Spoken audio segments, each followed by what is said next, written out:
Hello दोस्तों, आज भारत से जुड़ी अर्थव्यवस्था से बहुत बड़ी खबर आई है। सरकार ने जीएसटी सिस्टम में बहुत बड़ा सुधार किया है।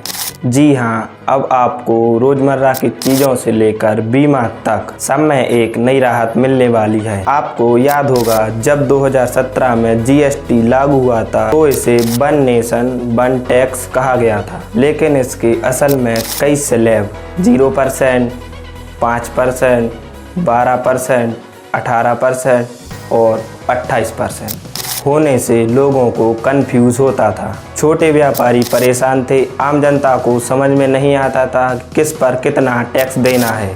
अब कई साल बाद सरकार ने इस जटिल सिस्टम को सरल बनाने का फैसला लिया है। दोस्तों, ये बदलाव सिर्फ आंकड़े ही नहीं हैं, ये आपके और हमारे दैनिक जीवन में सीधा असर डालेंगे। सोचिए, जब आपकी रोजमर्रा की चीज़ें सस्ती होंगी, जब आपको मेडिकल खर्चा से बीमा बचने वाला सस्ता होगा, तो इसका असर आपकी जेब और परिवार की सुरक्षा दोनों पर पड़ेगा। एक मध्यवर्गीय परिवार जो बीमा लेने से अब तक कतराता था, वो बिना अतिरिक्त टैक्स के बीमा ले पाएगा, यानी बचत भी और सुरक्षा भी।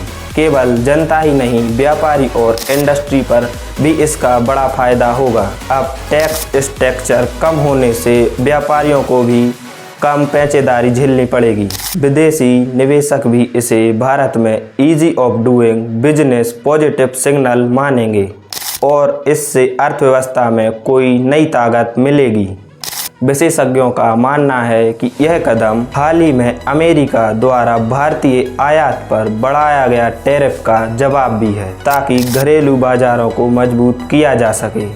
आखिर में सवाल ये है, क्या ये जीएसटी टैक्स सच में जनता को राहत देगा? क्या यह मिडिल क्लास और छोटे व्यापारियों की उम्मीद पर खरा उतरेगा?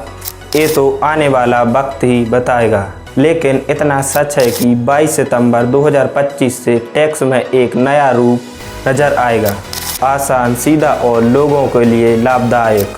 तो दोस्तों, आपको क्या लगता है, ये कदम सही दिशा में है या सिर्फ एक चुनावी चाल है? कमेंट में आपकी राय ज़रूर बताएं। धन्यवाद, मिलते हैं अगले वीडियो में।